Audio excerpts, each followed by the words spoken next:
什么人？二位大哥，还看着呢，辛苦辛苦。看什么看？知道里面是谁吗？知道，不就是个小厨娘吗？他可是杀了2位大臣的嫌疑犯，少在这添乱，该干嘛干嘛去，不然别怪我们对你不客气。狄公子，回去。我真的没有杀人。我知道。嘿，你们2个还没完没了了是吧？啊！把刀放下。明空时代，你们在这嚷嚷什么？打扰了皇上休息，你们担待得起吗？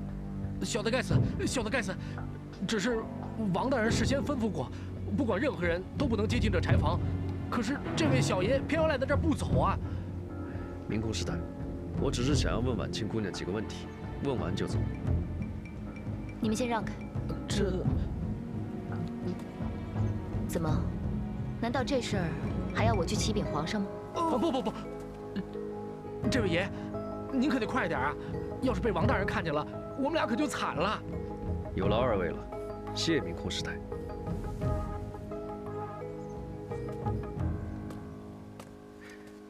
婉清，伤势怎么样了？多亏了梦瑶姑娘，血已经止住了。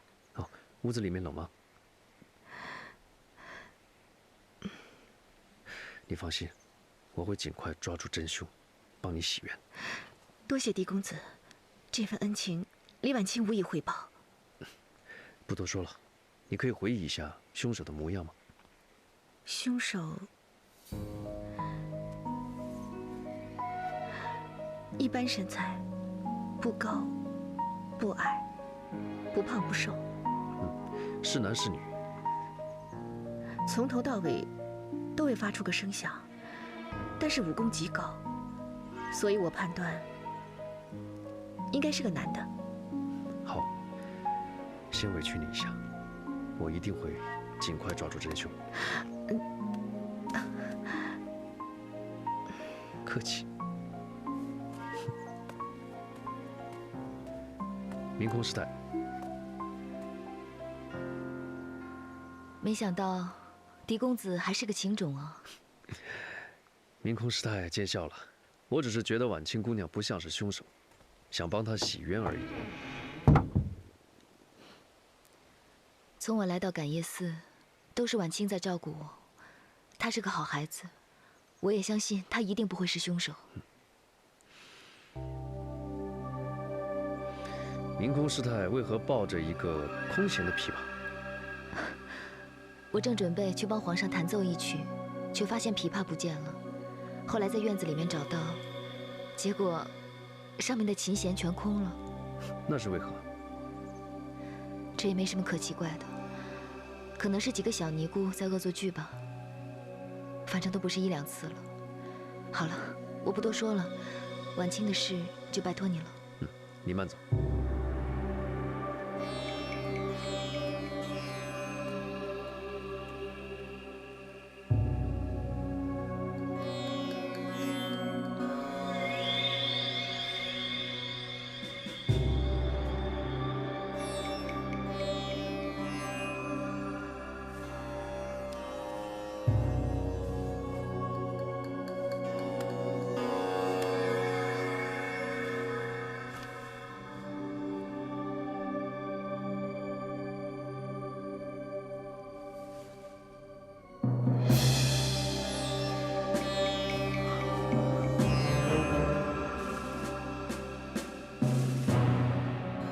来人，诺，拿纸和笔过来。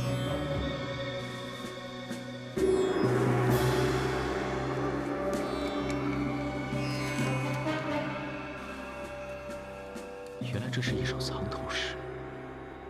发现什么了？你现在才来，我以为你打算放弃了呢。线索呢，未必在现场，真相往往在别处。如果你连现场的证据都掌握不全的话，还怎么查案呢？这是什么？这是一首藏头诗，在张大人的衣服上发现的。他把这首诗抄在了自己的衣服上。对了，昨天家父收到了一封匿名信，约在凉亭那里见，说有要事相告。可到最后，那个人并没有出现。我想那个人应该就是张大人吧？所谓有要事相告家父，应该就是告诉我们谁是真正的凶手。哎，可谁知道还没来得及说出口，就已经被凶手杀害了。不过，好在张大人做事向来比较谨慎一些，将这个秘密以藏头诗的形式写在了自己的衣服上面。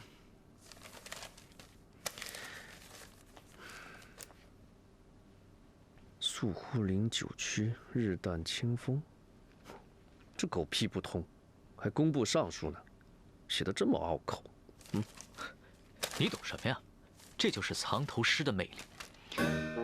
说起这个，去年我在长安城就破过一起案子，当时死者就是以藏头诗留下了凶手真正的信息。我当时就觉得这首诗很蹊跷，就轻轻地瞥了一眼，然后通过我最缜密的思考和推断，做出了最后的结论，不费吹灰之力就把凶手给抓获了。我跟你啊，算了，我也不跟你提了，这是很多年以前的事了。像这样的事情啊，拖了去了。佩服佩服，王公子见识多广。那请王公子尽快破解藏头诗，别让凶手逍遥法外啊！啊，好好瞧着吧。啊，请。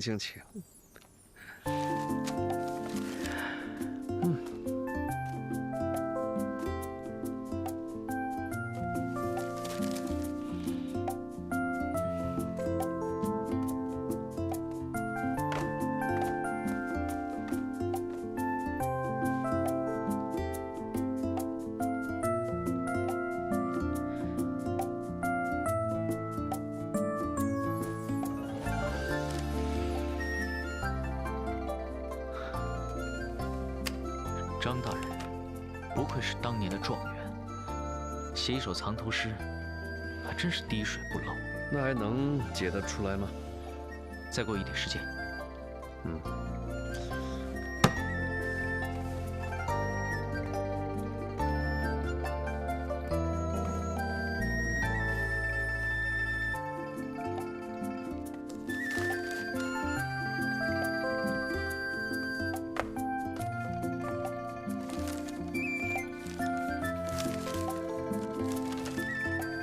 王公子，尸体开始发臭了。我绝对能破解这首藏头诗。哎，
少爷，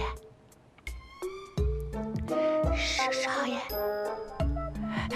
少爷！吓死我了，吓死我了！什么时辰？还早，先吃点东西吧。不吃。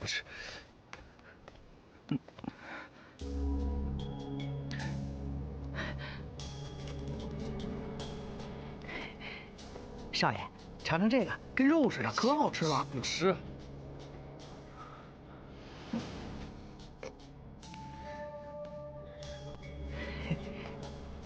少爷，你看，这是什么？都什么时辰了还喝酒？我知道你没胃口，我费了九牛二虎之力找了一晚上才找来的，还不领情，你真扫兴。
你拿我的笔干什么？还给我！我说这个公子挺有雅兴的啊，这做了一晚上的诗啊啊！你懂什么呀？这些是藏头诗，是我在张大人的衣服里发现的，这里面可隐藏了凶手的真实身份。真的假的？我看看。这前言不搭后语的，文笔还没我好呢。我都说了，你不懂，这叫藏头诗，你不知道怎么解读罢了。去年啊，我在长安城破过这么一起案子，死者呢，就是通过这样一首藏头诗，留下了凶手真正的信息。我当时啊，一眼就看出来了。哟，当时一眼就看出来了。那这一次呢，需要看几眼呢？啊？快了。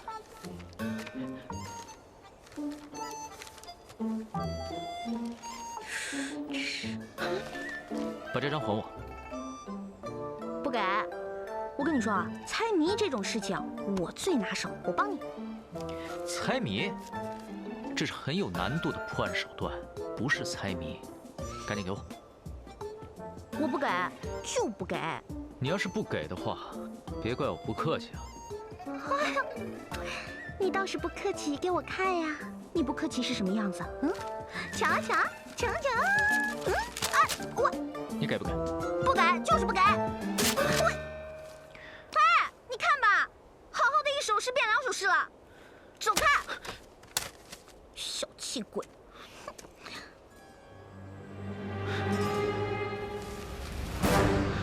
原来是这样。牧羊，你果然与众不同。你干嘛呀你？男女授受不亲，你不知道啊？干嘛占我便宜啊？我也是一时高兴嘛。哎，我知道凶手是谁了。哎，凶手是谁啊？你告诉我呀！你给我站住啊你！少爷，是不是还没想出答案呢？那个脚印我还没想通。脚印？脚印不就是张大人和婉清姐姐的吗？你傻呀！要是这样的话，李婉清就是凶手了。哦，哎，可是现场的确没有别人啊。该不会真是4大天王干的吧？哎，二位大哥都饿了哈，二宝，快点，分了吃了，分了吃了，快！那怎么好意思啊？没事没事，少爷，分，分。谢谢公子，谢谢公子啊！哎，这，哇，有酒哎！哎，什么时辰啊？喝什么酒啊？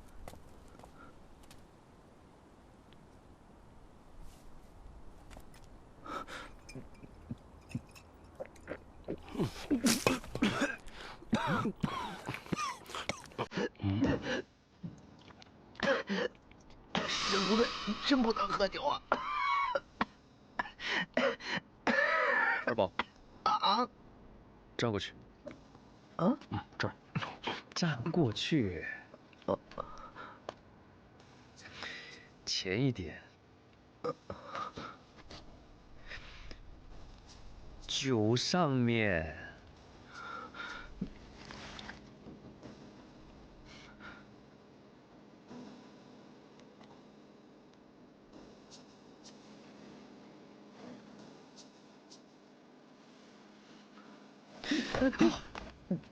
怎么了，少爷？谜底终于解开了。啊？嗯。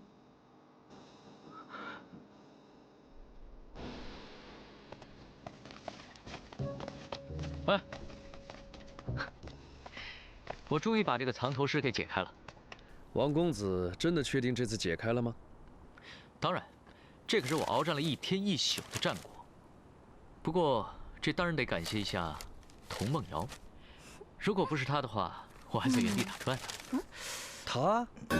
他们俩怎么混到一块儿去了？对呀。哎，你们俩不信是吧？如果不是本姑娘帮忙，你说，凭她这个猪脑子，能想出来吗？再说了，我早就已经提醒过你们了，本姑娘呢只是深藏不露，并不是你们想的那么笨，懂吗？说他怕，他还传上了，不过是拖油瓶。哎，谁是拖油瓶？你说谁是？没有啊，没说你，说二宝，你说你是不是拖油瓶？说，我是拖油瓶。对。哎，我真是拖油瓶。住嘴！行了，认真一点啊。这件事情你们有头绪了吗？需不需要本姑娘我帮你们指点迷津啊？哎，不需要打扰您老人家了，我们自己解决。看样子，你不会还没有头绪吧？我看是时候把所有人都叫来了。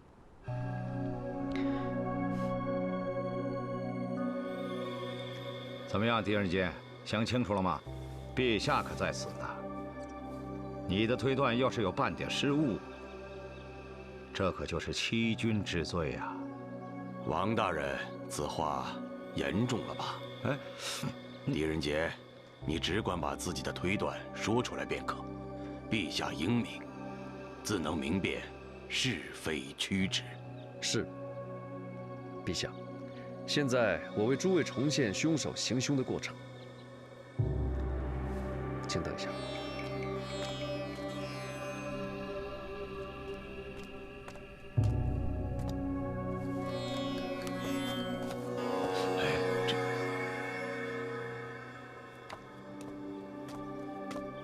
陛下，我现在穿的是张大人的鞋子。二宝，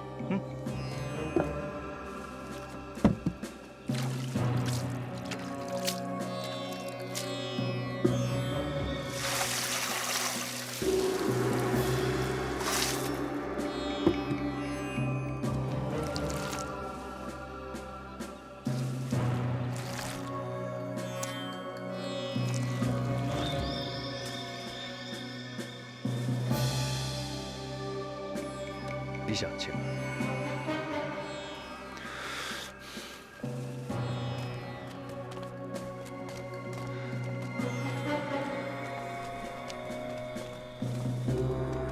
诸位，这就是凶手隐藏脚印的方法，就这么简单？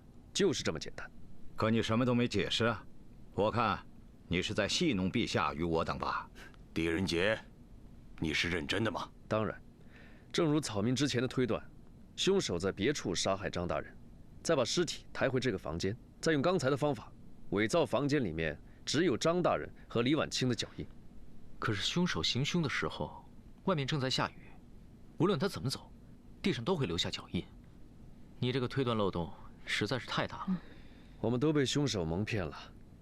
凶手不是在下雨的时候杀的，而是在下雨之前杀的。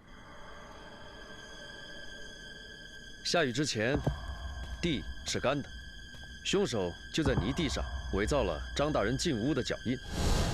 凶手先泼湿泥地，再踩上去，而且踩得很深。所以，下雨之后，伪造的脚印还是存在的。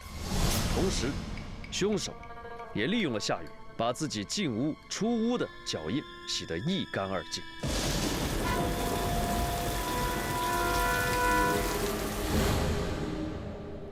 如果是之前杀的人，那么李婉清前来送茶的时候，那个凶手为什么要伤害他呢？难道这个凶手傻到一直躲在这个房间里，让人来抓吗？这也是凶手高明的地方。他杀人之后不急于逃逸，而是偷偷藏在这个房间里，等待下雨。恰巧李婉清送茶到来，发现尸体，凶手把他砍伤，再逃离，这样就可以制造杀人的空间和时间。可是下不下雨是老天的意思，凶手怎么可能会知道一会儿下不下雨呢？如果凶手能看懂星象呢？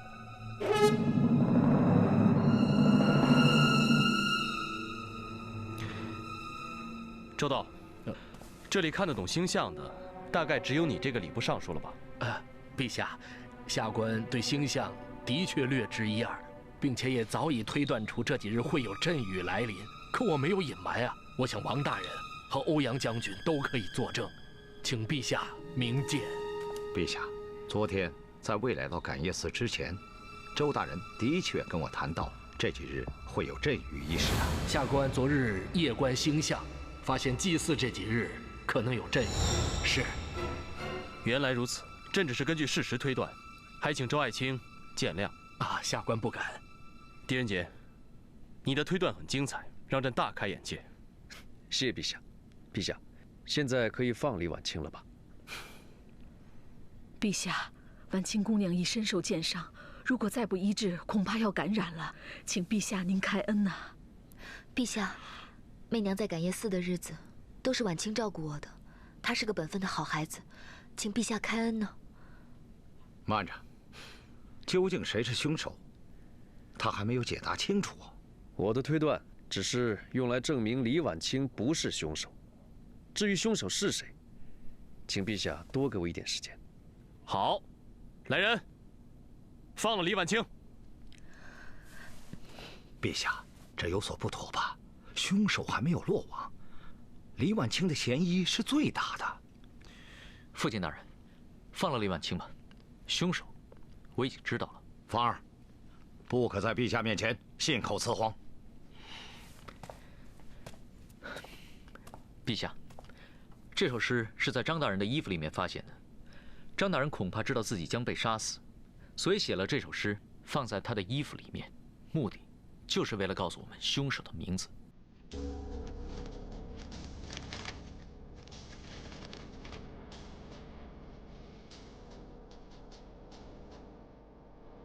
这藏头诗朕也读过不少，自己也曾做过。可是这一首诗，朕看不出来有任何特别啊。陛下，这根本不是一首诗，是两首。从中间撕开，就成了两首诗。我猜出来的，厉害吧？这第一首诗的上半部分与第二首诗的上半部分组成了一首诗，也就是“疏忽零九曲，日旦清风发。莺珠斑茜复，夏天冲水花”。这第一首的下半部分与第二首的下半部分组成了另外一首诗：“熏然耳目开，春风一朝生。容易赏明贤，常闻达大家。”可是朕还是看不出来这其中有任何端倪啊。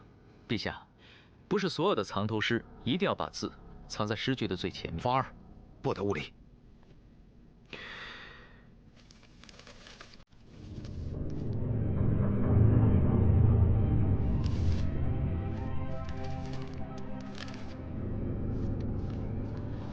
欧阳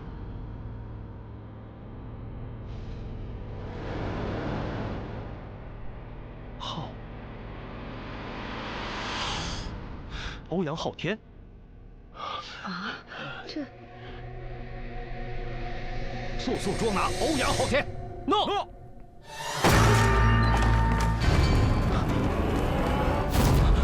欧阳将军，飘着，是不是见鬼了？不，是琴弦。这不是我的琴弦吗？怎么会在这里？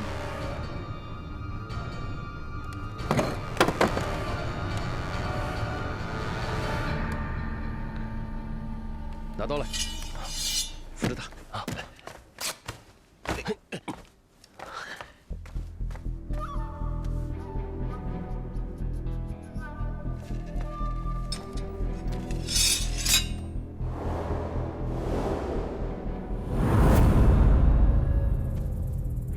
他的身体已经僵硬了，初步估计应该死了有2、3个时辰了。还有他的脖子上面有明显的勒痕，初步估计应该就是被这根琴弦勒死的。阿弥陀佛。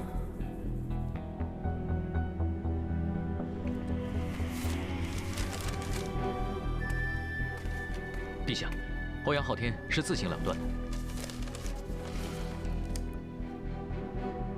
不错，这个是欧阳昊天的字迹。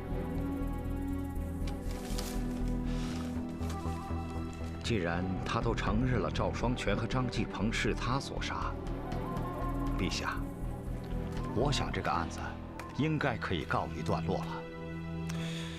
我的妈呀，总算破案了！谢天谢地，谢天谢地，谢谢王母娘娘她二姨。看不出来，你还挺有2下子的嘛。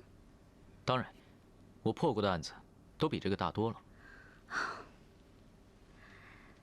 哎，我想问一下，你每天不吹牛，会死吗？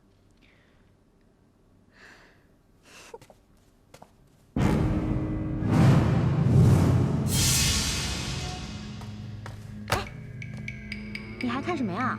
真相都已经出来了。还没有。等等，他不是自杀。怎么会呢？不是留有遗书吗？是不是王大人？如果一切都是伪造的呢？这话怎么讲？如果欧阳将军是自杀的话，他悬挂的高度应该跟这个凳子是一致的。但是大家应该注意到，我刚才把欧阳将军放下来的时候，他悬挂的高度远远超过了这把凳子。还有，欧阳将军生前我看过他的剑法，他是左手持剑，就是说他是左撇子。但是砚台在这边，左手拿笔，右手是砚台，那岂不是很别扭？陛下，还有，您看看遗书，有没有觉得奇怪？欧阳将军是个武将，文笔一向是不通，这又有什么奇怪的呢？重点不在内容，在落款。此话怎讲？欧阳将军的落款应该是用印章，而不是手写。狄仁杰这么一说，朕倒想起来了，欧阳将军从前给朕呈上的奏折里，从来都是用的印章，而不是手写。就算是自杀，也许他会破一次例。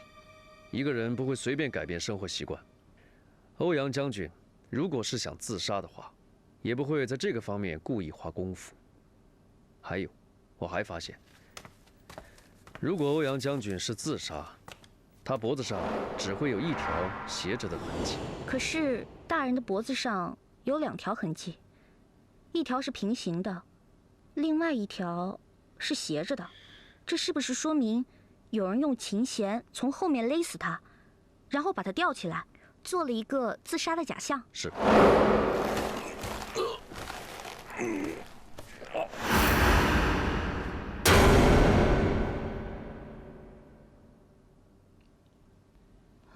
陛下，就算是他杀，欧阳将军武功高强，怎么那么轻易的能从后面把他勒死呢？难道是天王的诅咒？持国天，持国天的诅咒？周大人，这世上根本不存在诅咒。那究竟是谁呢？有人可以，因为那个人一直跟欧阳大人在一起。什么？这怎么可能？有可能。看这个佛龛，供着2尊佛像，2盆水果，但是有3个杯子。中间这个杯子没有香灰，而且有茶味。这个杯子应该是放在这里的。那如果按你这么说，房间里的确是有第2个人在，那他藏哪儿了？他为什么要把这个杯子藏到那边呢？是为了让我们以为死者生前就是一个人，所以伪装成了自杀。只要在茶叶里先下了药，要杀死欧阳将军，可是易如反掌啊！难道真的是？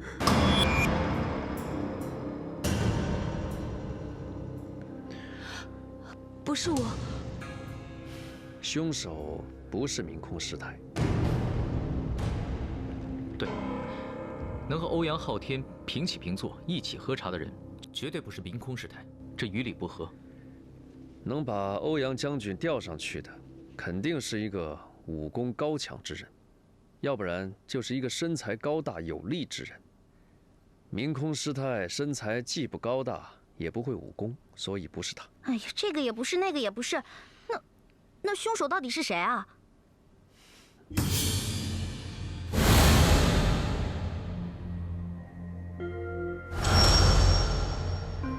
喂，你快说啊，大家着急呢。你别吵嘛。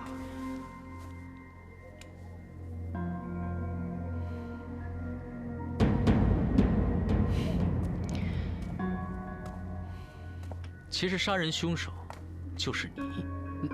我？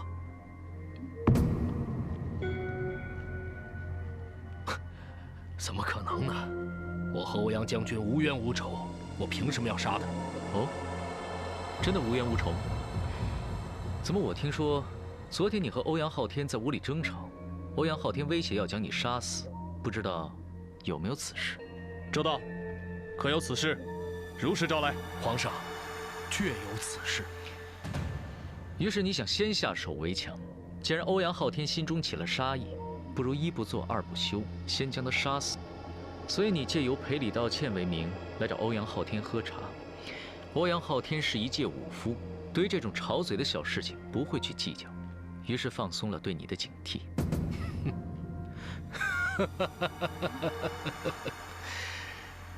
很好笑吗？说得好，说得好。只可惜，这一切都是你的假设。证据呢？你有什么证据证明欧阳昊天就是我杀的？他死的时候，在场所有人都有机会可以杀掉他。怎么了？证据？你知不知道，当你潜入明空师太的房间偷琴弦的时候，你丢了一件可以证明你身份的物件？什么？就是这块玉佩。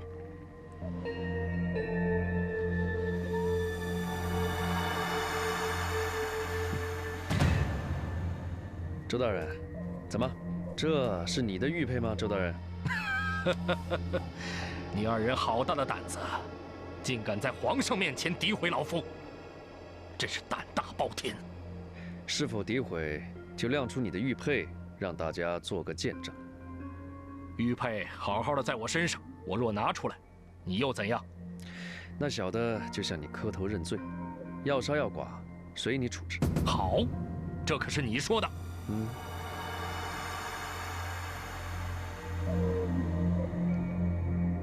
怎么了？玉佩是取不下来的。是取不下来呢，还是不能取下来啊？那我来帮你。其实这块玉佩根本就不是你的，我之所以这么做，就是想逼你自己拿出证据来。当时你用琴弦勒死了欧阳将军，由于用力过大，把自己的手指头都勒破了，然后伪造了遗书，不小心把墨水弄到手上。当你发现的时候，墨水已经进入你的伤口，所以想洗也洗不掉了。周道，这可是事实啊！陛下，我也是被逼无奈啊。自从赵双全死后，我就知道这一天一定会来的，我们都会死。如果我不杀了欧阳昊天，他是绝对不会放过我的，不会，绝对不会放过我的，因为他要守住他的秘密，守住属于天王的秘密。天王的秘密？周大人，那天王殿里面究竟隐瞒着什么？贞观元年，乱世初平，蒙先帝洪恩，我刚升任为工部侍郎，便奉命和张锦鹏一起主持翻修感业寺的事务。就在那里，我们认识了当时还是禁军左右神策中尉的欧阳昊天和赵双全。被他们护送来的还有一对丫鬟妃子。开始并没有什么，但当那二人得知我们主持翻修感业寺的时候，便显得格外紧张，匆匆和我们聊了2句便离开了。我没觉得什么，很快就把此事忘了。可是就在第2天晚上，我二人正在厢房算账。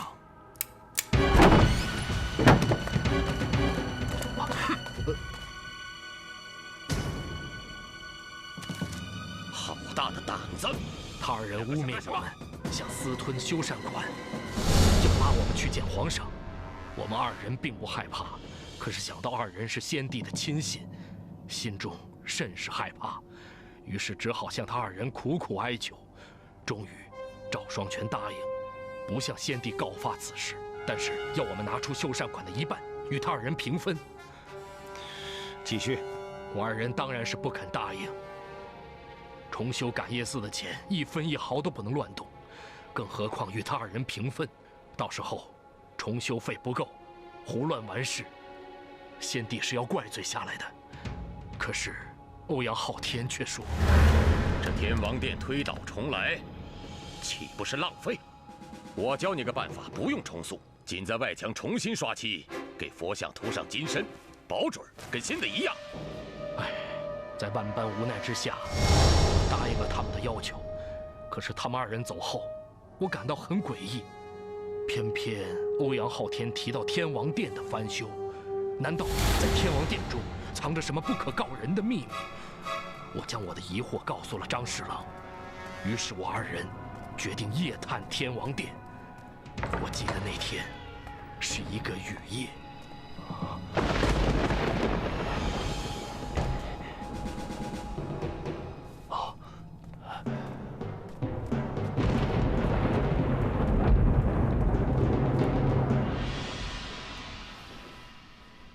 一股鲜香的味道，张大人小心一点。好，周兄，这里阴森恐怖，我们还是回去吧。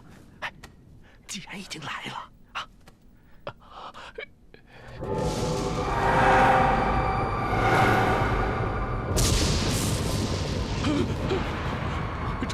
周兄，曾长天在哭。胡说，怎么可能呢？你看他的眼睛。我将蜡烛举向曾长天，发现他脸上有几道红线。仔细一看，发现那几根红线居然是从神像里流出的血泪。这是张锦鹏喊道：“血泪，那是血泪呀！”血泪？不错，神像上那几道红线的确是从眼睛里流出的血泪。我们在神像旁发现一道暗门，张大人，快来！我发现一道暗门。暗门，里面是顶着的，推不开。来，我们一起合力把它推开。来，别，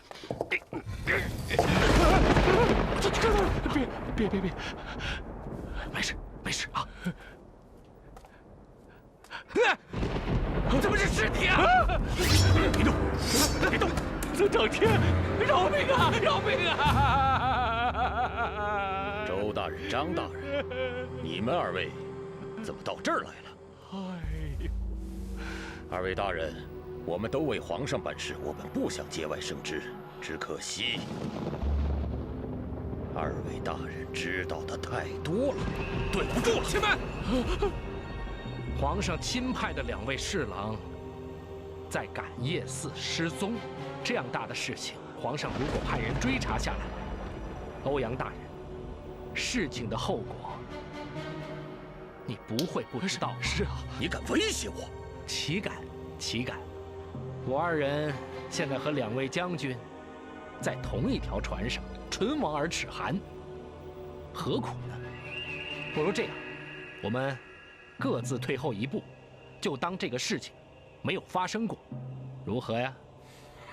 我二人死不足惜啊！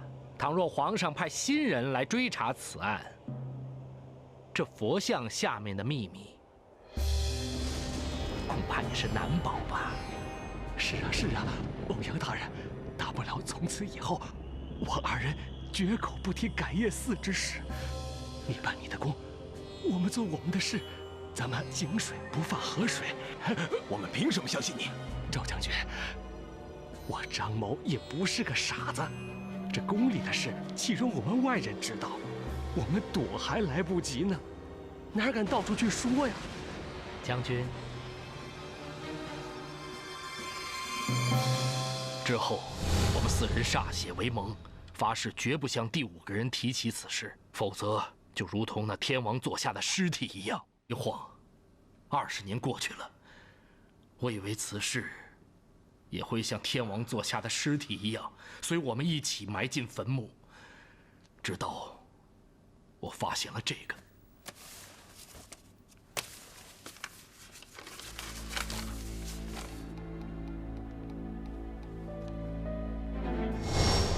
我知道，我们4个人里，终于有人熬不住了。果不其然，第2天，我便得知陛下要到感业寺礼佛，欲花重金重塑金身。我生怕20年前的事情败露，于是毛遂自荐，随陛下一同下到感业寺。现在想来，这一切都是欧阳昊天的阴谋。其他2位大人，想必也收到了同样的东西吧？果真是因果循环，报应不爽啊！师太，我在这佛门清净之地犯下如此污秽之事，实在惭愧得很呢。阿弥陀佛，生死死生，生生死死何时了？色空空色，色色空空何时消？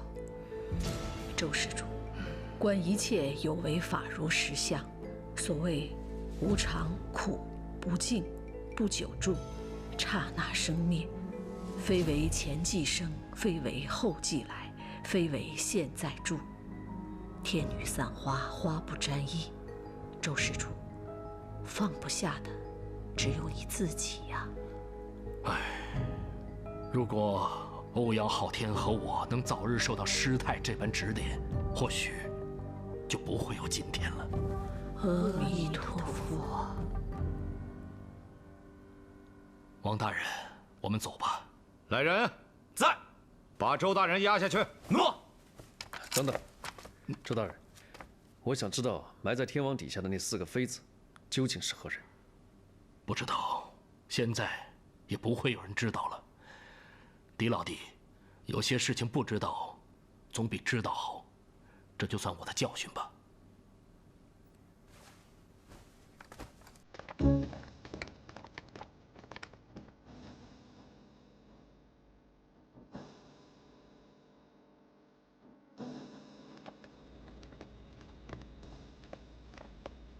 哎呀，可算是破案了，今天总算可以好好睡一觉了。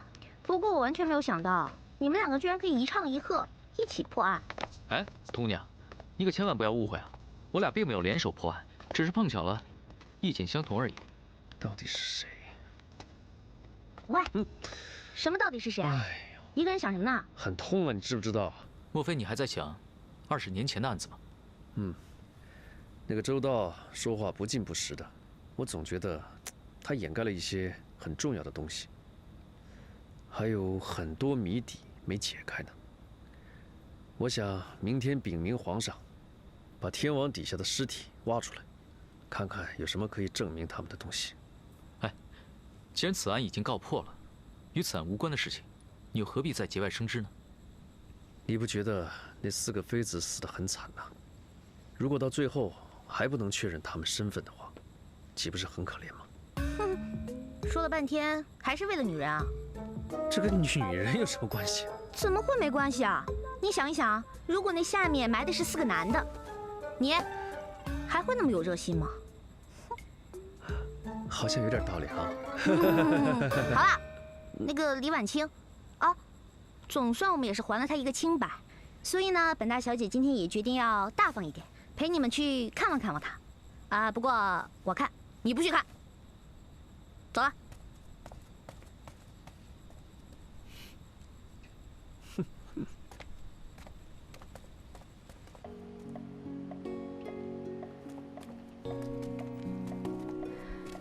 把人杀了，藏在佛像里面，这么残忍的事情怎么做得出来？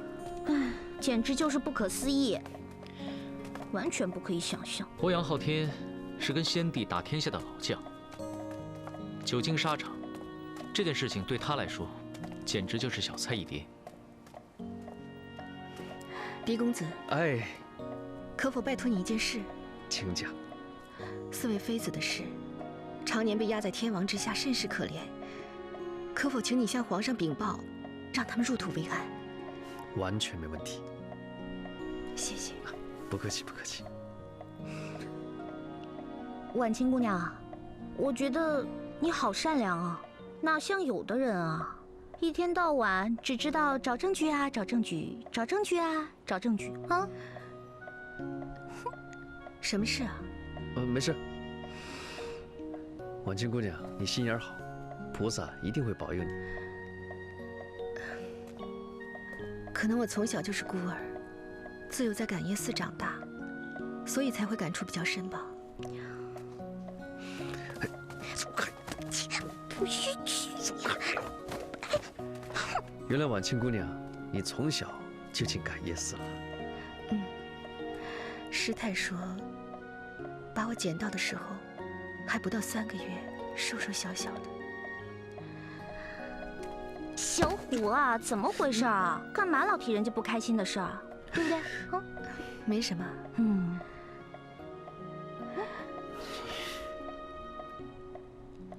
哦，对了，案子也结束了，你们是要回去了吗2天之后启程。这么快？你们走了之后，这里又要冷冷清清了。怎么会呢？你看，如果没事的时候，我啊，小虎啊，是吧？我们都会回来看你的啊。哎，谁要跟你来？我自己来。我偏要跟你一块儿来。吵得要死！别吵啊你，吵死人了！来，进去吃饭去。哎，你们2个给我站住！走。婉阳姑娘，来，婉清。小虎。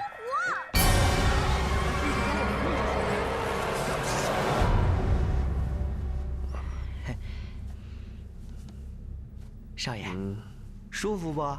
舒服。痛快不？这里痛，轻点，轻点。哎，你们2个能不能安静一会儿？二宝，这个东西你从哪儿拿来的？哦，这是我从草丛里捡的，少爷说归他了。哎，少爷，你这回可帮皇上破了一个大案，你说他会不会一高兴赏你个官做呀？想得美呀你！本来就是啊，论功劳，你总比那个解藏头诗的大吧？找死你！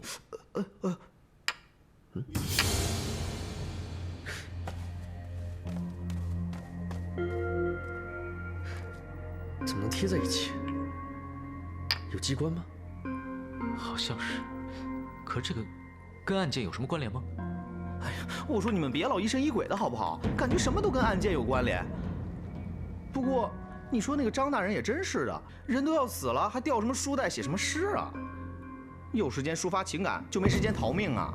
哎，二宝，你再说一遍。我说你们别老疑神疑鬼的。不是这一句，最后那句。最后，我说他有时间抒发感情，就没时间逃命吗？错了，全错了。什么全错了？欧阳昊天、周道都错了。你说什么？我们为什么把这一点忽略了呢？这案件还没结束。什么意思？二宝，执笔。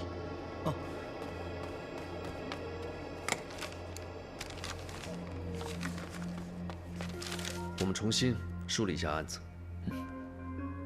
在第一个案子里，左将军赵双全死于密室。死的时候，所有人都有不在场的证人，除了张进鹏。但现在已经知道他不是凶手。在第二个案子里，死者称自己知道谁是凶手，但在指认凶手之前，却被杀了。在这个案子里，凶手利用下雨和脚印，制造了不在场的证人，延迟了杀人时间。在这个案子里，我们所有人都有杀人的可能。然后我们在死者身上发现了蕴含凶手名字的藏头诗，我们就确定凶手是欧阳昊天。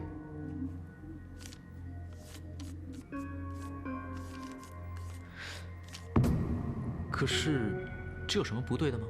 但是，我们即将逮捕欧阳昊天之前，他被周道所杀。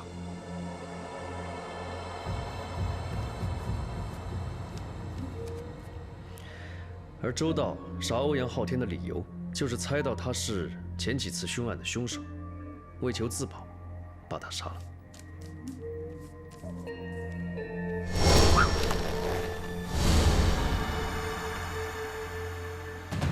你们看，有没有发现不对劲的地方？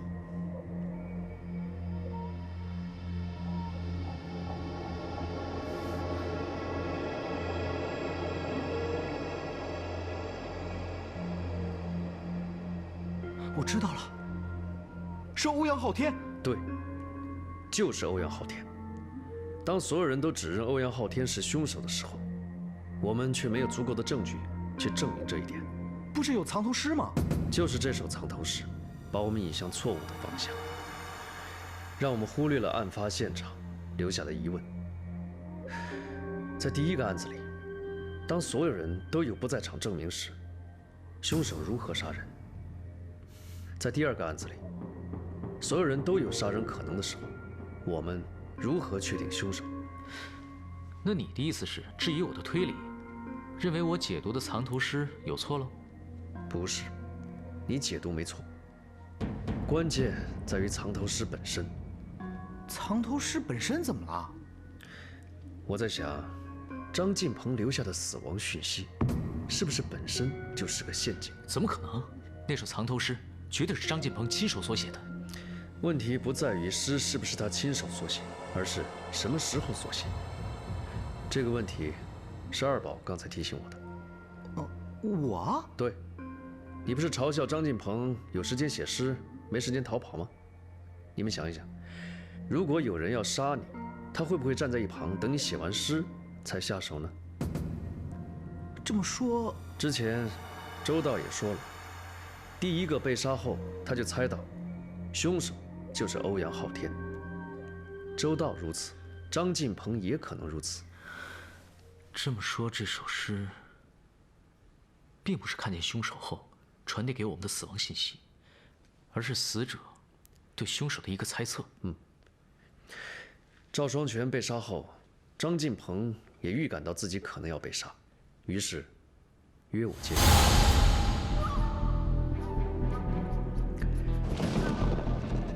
他怀疑欧阳昊天就是凶手，所以匆匆把他的名字写成藏头诗。不料他这举动被暗中监视的凶手发现了，真凶将计就计，赶在张进鹏与我见面之前把他杀掉。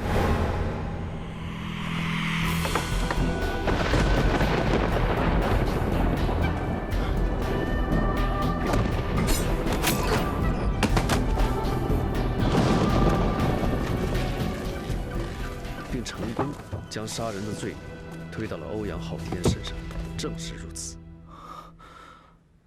可是，当年犯案的4个人，要么已死，要么被捕。那凶手到底是谁啊？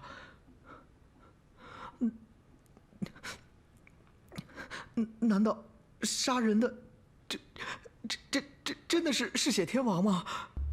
天王，谜一样的妃子，杀人动机，不该知道的事情，到底是什么呢？看来，不将20多年前的谜底解开，这一切就无法完结。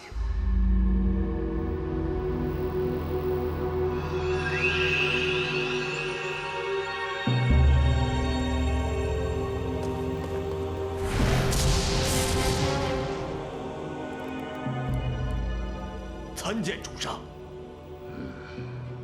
进来吧。谢主上。主上英明，那李治果然沉迷在感业寺的温柔乡里，不能自拔，更无心朝中之事。一群废物，都离不了女人的裙子。李家的后人真让人汗颜呐！这感业寺最近闹鬼，跟随的大臣都相继毙命，大家都说是天王在杀人。闹鬼？世间有鬼的是人的心理，看来是有人要和李治过不去。那好吧，我们就省点力气，让他们先折腾，不要擅自行动，等一切原形毕露再做决定也不迟。是，主上。去吧。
敢问狄公子，为何一定要找到老婆婆呢？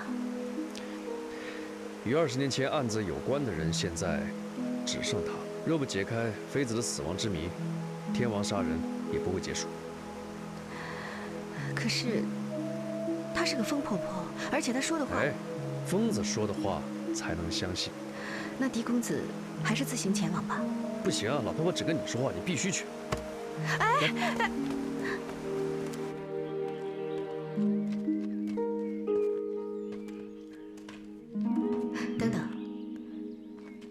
老婆婆不喜欢陌生人，所以你不要乱讲话，跟着我就好。好。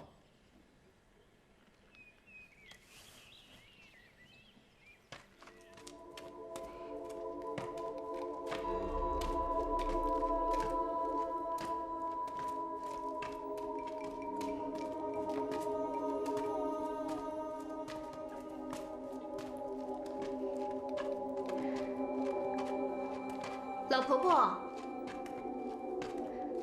老婆婆，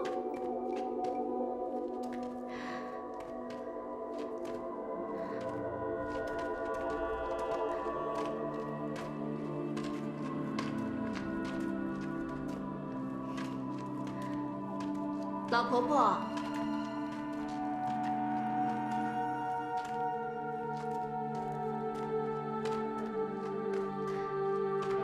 老婆婆。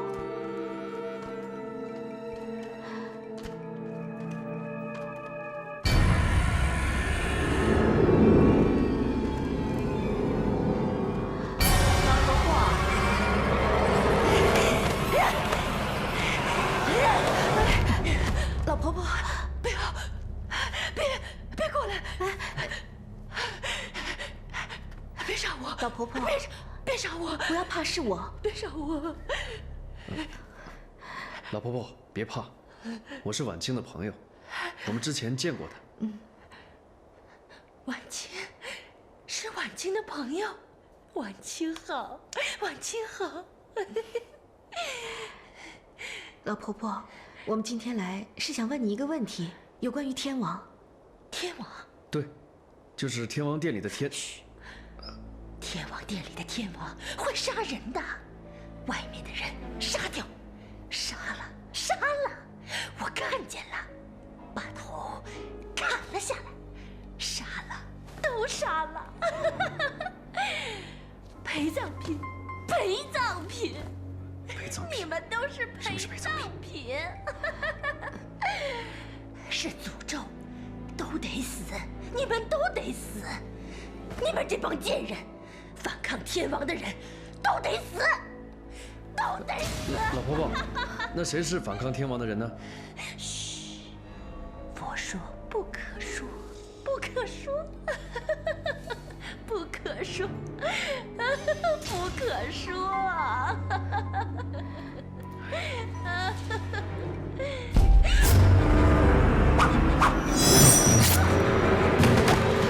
老婆婆，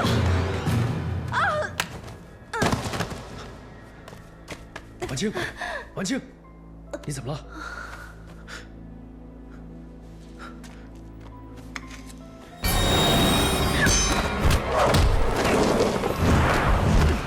谁？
婉清，婉清，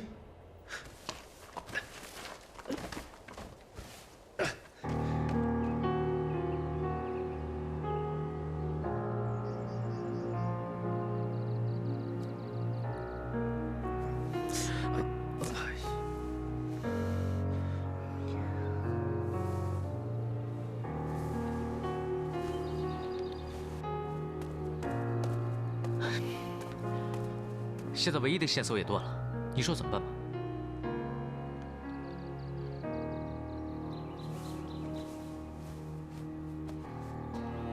这个人到底会是谁啊？你是唯一跟他交过手的人，你感觉他会像谁？不知道，只是什么？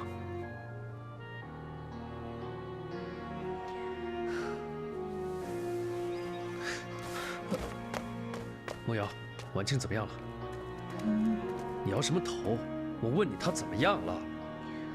呼吸和脉象都是正常的，只是不知道为什么她就是醒不过来。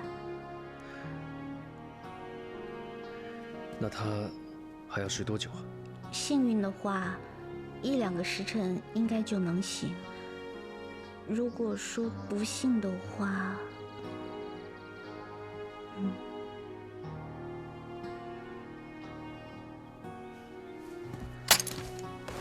小虎，你去哪儿？小虎，你干嘛呀？让他静醒。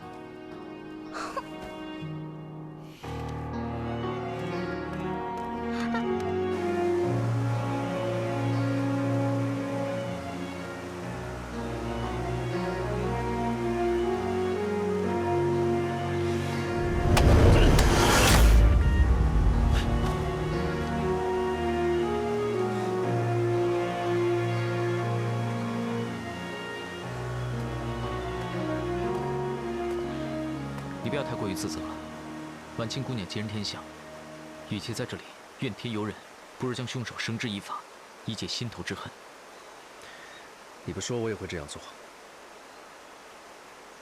连无辜的人都不放过，太狠了。我狄仁杰赌上这条命，也要将凶手绳之以法。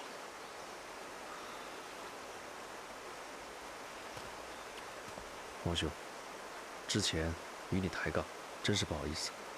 事到如今，请你助我一臂之力。我会的。哎，对了，你们在山洞里究竟发现了什么呀？没什么。我刚想问下去，凶手就出来把疯婆子杀了，而且凶手还戴着天王的面具。看来这个凶手早就注意到你们了。应该是这样。他不想让你知道20年前的事情，因此杀掉了疯婆子。看来你是对的，凶手隐藏在我们当中。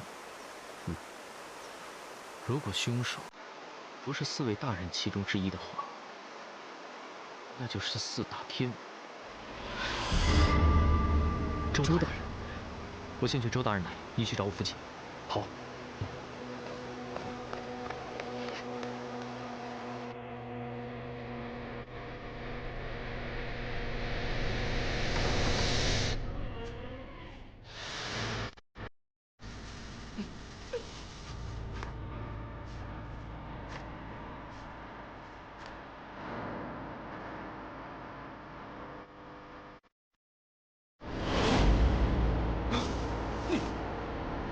你不是死了吗？你是谁？你怎么进来的？你不是杀我！来人！来人啊！救命啊！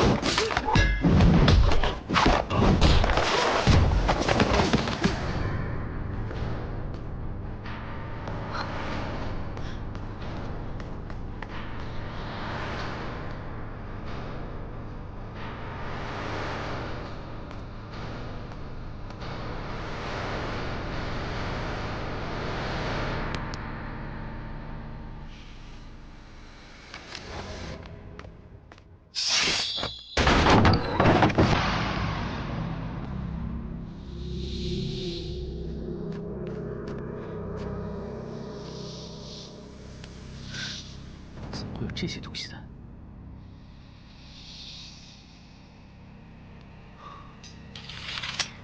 云峰，二宝，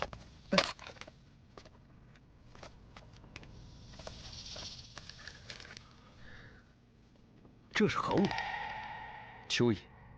蛇对蚯蚓的体液异常敏感，凶手就是用这个把蛇引来的。哼，这回是身缠蟒蛇的广目天王杀人，好嘛，4大天王聚齐开会了。可惜，我没有来晚一步。究竟是何人，竟敢如此将我们玩弄于股掌之中？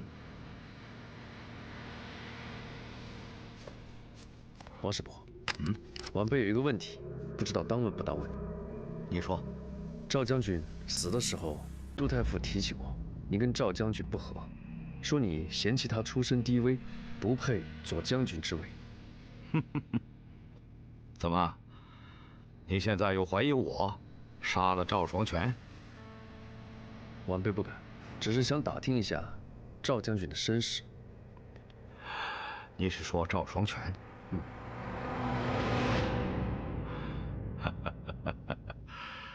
其实老夫很佩服他，这个人很不简单，颇能审时度势。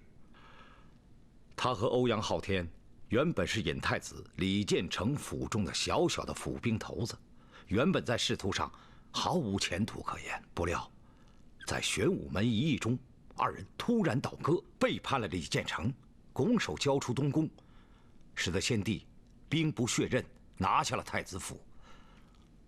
从此一战，二人成名，突然摇身一变，变成了先帝的亲信。从此以后，仕途平坦，步步高升。这么说，欧阳昊天和赵双全是李建成的旧部？确实如此。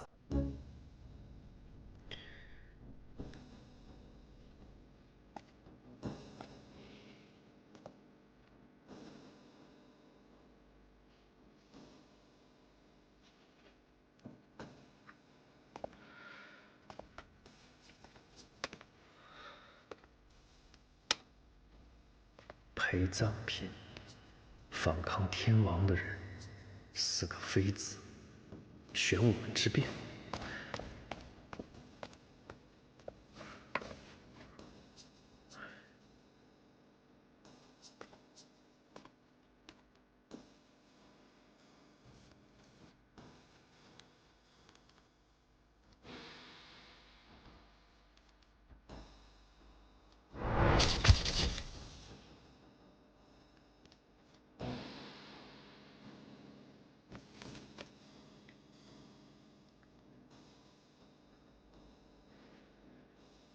到底什么地方有些联系？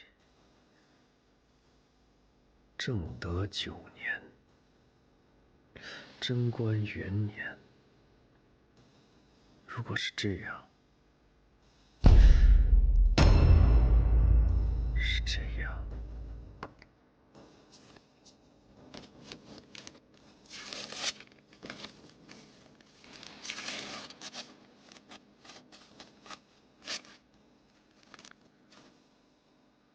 是这样的。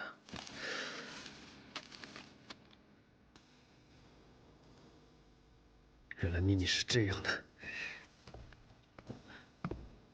哎，你要去哪里啊？找皇上。周道在柴房被人杀了。是。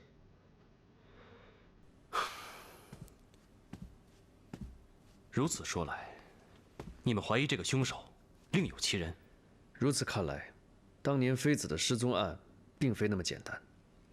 草民怀疑，这跟当年的玄武门之变是有关系的。陛下，明空师太，多亏二位帮我跟婉清讨回清白，在这寒寺之中也没什么可招待的，我备了一些冰镇杨梅汁，给陛下和二位享用。有劳明空师太，多谢。陛下。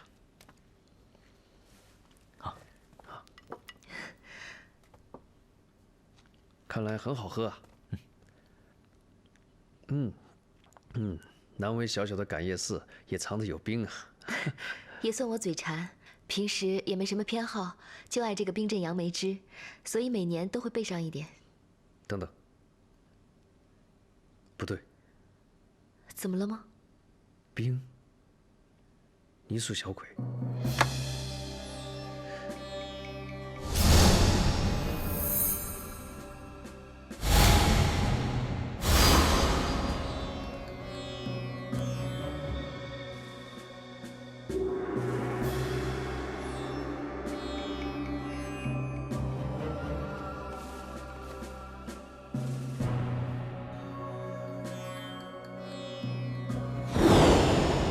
是这样吗？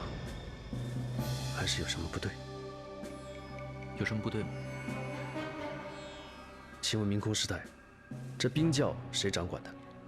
因为这冰比较珍贵，一般只有我和几位师太知道。那就说得通了，所有的谜题都解开了。杀赵将军跟张大人的，就是他。狄仁杰，你把大家都叫到这个房间来，到底是想玩什么把戏？回禀陛下，我想在此解开赵大人被害真相。王兄，其实凶手用了一个很简单的机关，大家请看这里。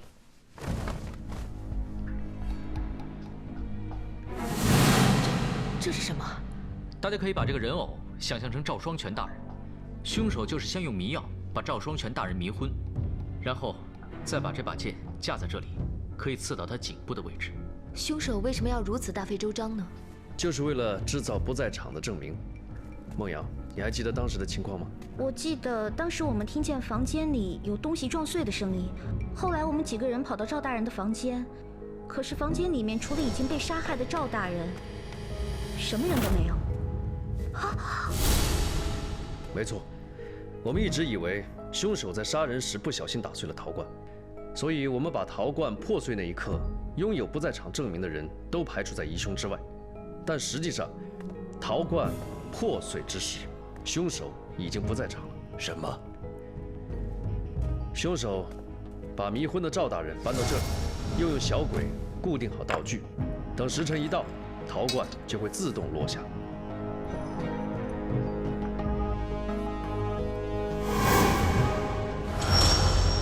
可是，怎么才能让这个陶罐落下？凶手用了一件很简单的东西。孟瑶，我为大家准备了杨梅汁。杨梅汁，这不对，是冰，难道？杜太傅好眼力，没错，就是冰块。凶手把冰块放在地上，在上面放一根木棍，再加上陶罐。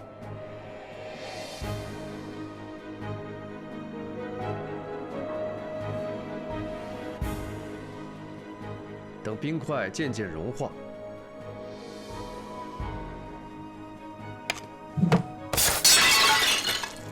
就是这样。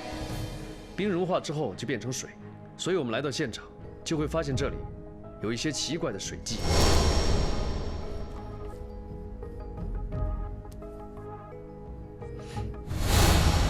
可是照你这么说来，任何人都有可能设这个机关，害死赵大人。可以说是，也可以说不是。此话怎讲？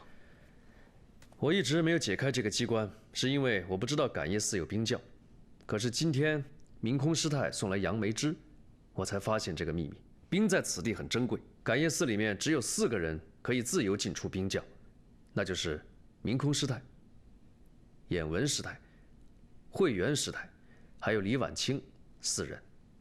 以你的说法，这个凶手就在这几个人之间。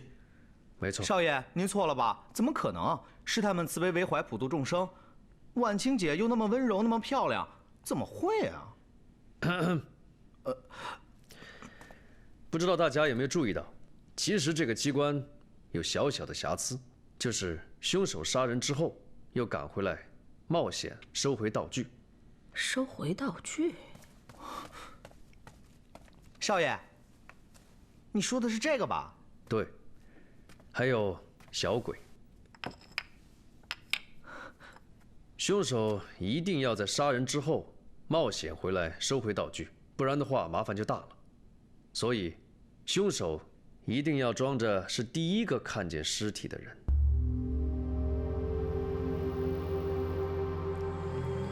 这怎么可能呢？所以，你就是真凶。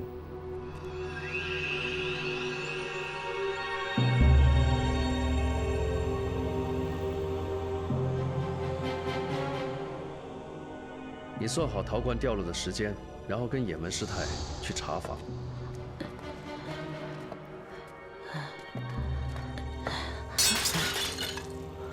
怎么了？当你听到陶罐掉落时，你就跟眼门师太来到赵大人的房间。赵施主，赵施主，你没事吧？赵施，门没锁。赵施主，赵施主，死了！阿弥陀佛，快叫人去！是，快去啊！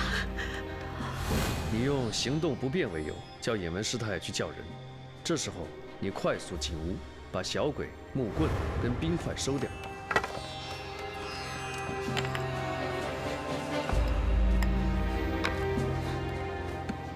本来你想把水迹都抹去，但是我跟元芳已经来到，不得已，你只好将水迹留在地上。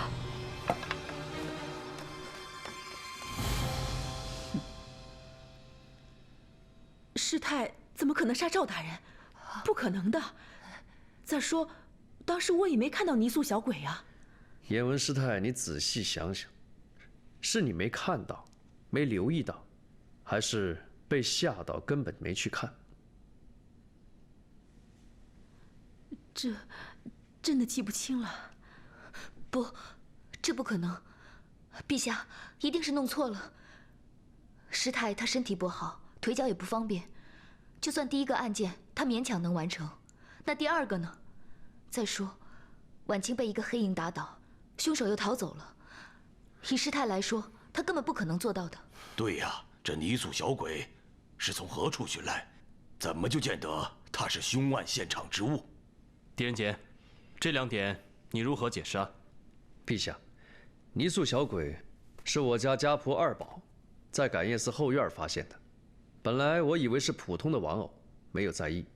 但是元芳兄意外发现2个小鬼可以背靠背贴在一起，所以我就把这个跟案件相关联。我想，应该是凶手销赃不及时，意外留在草丛，对吗？还有第2个疑问，就是如果慧元师太真的是双脚不方便的人，那只有天王才可以杀人。渐渐之时，渐非是渐。见由离远，空空者矣。空既不空，空亦复空。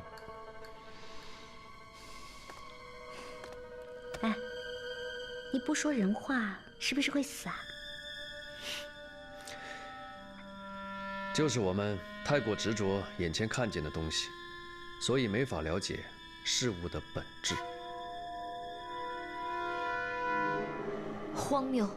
你的意思是，师太一直在装瘸子？不会的，这不可能。